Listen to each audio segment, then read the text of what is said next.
Hello, welcome once again. This is my channel अनेक Singh designs.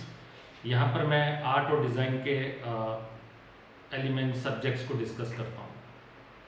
तो जैसा कि आज का सब्जेक्ट जो हमने लिया था या लिया है, जिसमें मैंने आज ये पेंटिंग बनाई है पेपर और वाटर कलर और पेपर, जिसमें मैंने वाटरप्रूफिंग से इसको शेप्स को बना लिया है और बाद में कलर्स वॉश यूज़ करके उसको पेंटिंग में कन्वर्ट किया। ड्राइंग एलिमेंट्स को जो है कलर देने के बाद में फिर वो पेंट आ जाने से वो पेंटिंग बन जाती है।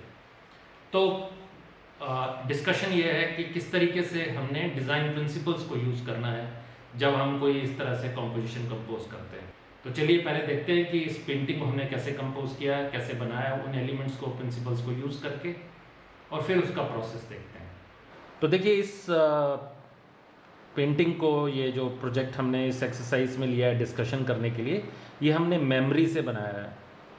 ऑफ कोर्स ये जो एलिमेंट्स हैं, घोड़े हैं, ये तो मैंने याद करके नहीं बनाए हैं, लेकिन कहीं से रेफरेंस लिया और उस रेफरेंस को डिस्कशन किया, उसको एनालाइज किया और फिर अपने हिसाब से मैंने उन एलिमेंट्स को यूज़ किया। यहाँ पर सिर्फ एक हॉर्स का हेड है और यहाँ पर ये पूरा हॉर्स है जो एक मूवमेंट में है, मोशन में है, उसकी ड्राइंग से आप देख सकते हैं। और उसी के बाद में कुछ एलिमेंट्स हैं जो, जैसे ये जंगल से, ये कुछ ऑलरेडी, जैसे हम बहुत सारी चीज़ें देखते हैं, ड्रॉ करते हैं, तो हमारी मेमोरी के अंदर वो जो चीज़ें हैं वो आ जाती हैं, हम उसको मेमोराइज़ कर पाते हैं। उनको भी मैंने यूज़ किया इसमें। हॉर्स की एनाटमी जो है, ड्राइंग है, उसको मैंने फॉलो किया यहाँ पर, और फिर प्रिंसिपल्स ऑफ डिज़ाइन को मैंने यूज़ किया इस पूरे पेंटिंग को कंपोज करने के लिए। देखिए कॉम्पोजिशन जो है वो बहुत इम्पॉर्टेंट होता है जब भी हम कोई आर्ट वर्क करते हैं। कॉम्पोजिशन मतलब बहुत सारे एलिमेंट्स को आपस में सही ढंग से कंपोज करना। पेंटिंग बनाने के लिए हमने बहुत सारे एलिमेंट्स को यूज़ किया, जिसमें लाइन है, शेप है, फॉर्म है, कलर है, टेक्सचर है, ये सब एलिमेंट्स हैं इसके। और फिर हमने उसको जो है कंपोज किया है, उन सबको मिला करके हार्मोनिक लगे, रिदमिक लगे।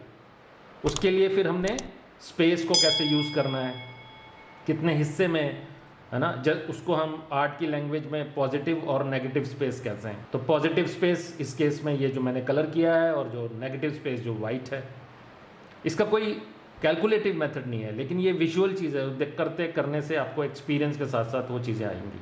तो जब हमने नेगेटिव स्पेस और पॉजिटिव स्पेस को बैलेंस किया, एलिमेंट्स को डिस्ट्रीब्यूट किया, है ना, प्रपोर्शंस को यूज़ करना है। प्रपोर्शन मतलब अनुपात, एक दूसरे ऑब्जेक्ट का किसी दूसरे के साथ में अनुपात। तो इन सब एलिमेंट्स को हमने यहाँ पर यूज़ किया पेंटिंग को कंपोज करते वक्त। तो चलिए इसको देखें हम कि इसका प्रोसेस कैसे रहा और हमने इसको कैसे कंपोज किया।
तो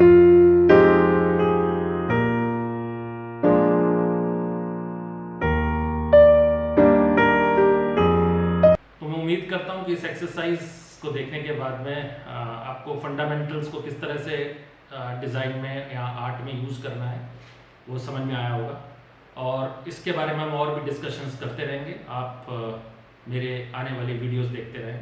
ऑलमोस्ट हर पेंटिंग या ड्राइंग या डिज़ाइन एक्सरसाइज में जो डिस्कस करता हूँ उसमें मैं एलिमेंट्स ऑफ डिज़ाइन और प्रिंसिपल्स ऑफ डिज़ाइन को जरूर डिस्कस करता हूँ। उम्मीद करता हूँ ये वीडियो आपको पसंद आया हो। अगर है तो please like, share and subscribe जरूर करें, और प्लीज़ लाइक तो जरूर छोड़ते हो जाए। चलिए, आपको मिलता हूँ फिर किसी दूसरे वीडियो में।